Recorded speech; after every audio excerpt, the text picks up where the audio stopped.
కలియుగ దైవమైన తిరుమల శ్రీ వెంకటేశ్వర స్వామిని నిత్యం వేలాది మంది భక్తులు దర్శించుకుంటారు. వరుస సెలవులు రావడంతో తిరుమలలో భక్తుల రద్దీ కొనసాగుతోంది. ఈ క్రమంలో నేడు శ్రీవారి దర్శనానికి 24 గంటల సమయం పడుతుంది. భక్తులు వైకుంఠ క్యూ కాంప్లెక్స్, నారాయణగిరి షెట్లు నిండిపోయి శిలాతోరణం వరకు క్యూ లైన్లో వేచి ఉన్నారు. క్యూ లైన్లోని భక్తులకు శ్రీవారి సేవకుల ద్వారా అన్నప్రసాదం, పాలు, తాగునీరు అందిస్తున్నారు. నిన్న శ్రీవారిని 72,355 మంది భక్తులు దర్శించుకున్నారు. వరుస సెలవులు రావడంతో తిరుమలల భక్తి రద్దీ కొనసాగుతుంది. ఈ క్రమంలో నేడు శ్రీవారి దర్శనానికి 24 గంటల సమయం పడుతుంది. భక్తులు వైకుంఠం క్యూ కాంప్లెక్స్, నారాయణగిరి షెట్లు నిండిపోయి శిలాతోరణం వరకు క్యూ లైన్లో వేచి ఉన్నారు. క్యూ లైన్లోని భక్తులకు శ్రీవారి సేవకుల ద్వారా అన్నప్రసాదం, పాలు, తాగునీరు అందిస్తున్నారు. నిన్న శ్రీవారిని 72,355 మంది భక్తులు దర్శించుకున్నారు. శ్రీశైలం శ్రీ భ్రమరాంబ మల్లికార్జున స్వామి దేవస్థానంలో స్పర్శ దర్శనం టికెట్ల జారీ వ్యవహారం వివాదాస్పదంగా మారింది. భక్తుల రద్దీని సాకుగా చూపి అధికారులు ఒకవైపు టికెట్లు రద్దు చేస్తున్నామని చెబుతున్నా తెర వెనుక అక్రమాలు జరుగుతున్నట్లు ఆరోపణలు వస్తున్నాయి. అంతేకాకుండా టికెట్ల జారీ విషయంలో అధికారులు ఇష్టారాజ్యంగా ప్రవర్తిస్తున్నారు. ఆధ్యాత్మిక క్షేత్రాలలో భక్తుల రద్దీని దృష్టిలో ఉంచుకోకుండా సామర్థ్యానికి మించి స్పర్శ దర్శనం టికెట్లు జారీ చేస్తున్నట్లు ఘాటు ఆరోపణలు వినిపిస్తున్నాయి.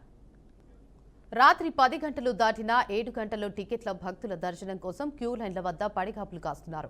రాత్రి 9 గంటల టికెట్ల దర్శనం ముగిసేసరికి 12 గంటలు అవుతుందని భక్తులు వాపోతున్నారు. చంటి పిల్లలు, వృద్ధులు గంటల తరబడి వేచి ఉండలేక అసౌకర్యానికి గురవుతున్నారు. పరిమితికి మించి స్పర్శ దర్శనం టికెట్ల జారీ చేయడం వల్ల గర్భాలయ దర్శనం కోసం క్యూ లైన్లలో 5 నుంచి 8 గంటల పాటు వేచి ఉండాల్సి వస్తుందని భక్తులు ఆవేదన వ్యక్తం చేస్తున్నారు. ఇదే అంశంపై మరింత సమాచారాన్ని మా ప్రతినిధి బస్వరాజు అందిస్తారు. చెప్పండి బస్వరాజు, అప్డేట్స్ ఏంటి?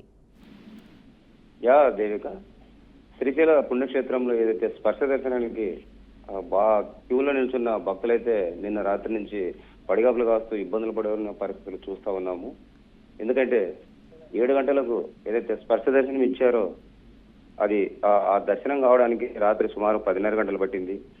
అదేవిధంగా 10 గంటల స్పర్శ దర్శనం టోకన్లు తీసుకున్న భక్తులకు రాత్రి 12 అయినా కూడా దర్శనం దొరకని పరిస్థితి.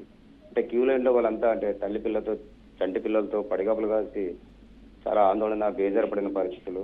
మరి 5 నుంచి 8 గంటల పాటు ఈ దర్శనానికి సమయం పట్టింది. ఆలయ అధికారులు అస్తవ్యస్త పాలన లేదా అస్తవ్యస్తంగా ఒక సిస్టమేటిక్ లేకపోవడం వల్ల ఇలా ఇబ్బందులు పడాల్సి వచ్చిందని భక్తులైతే ఆందోళన చెంది ఆవేదన చెందుతున్న పరిస్థితులు.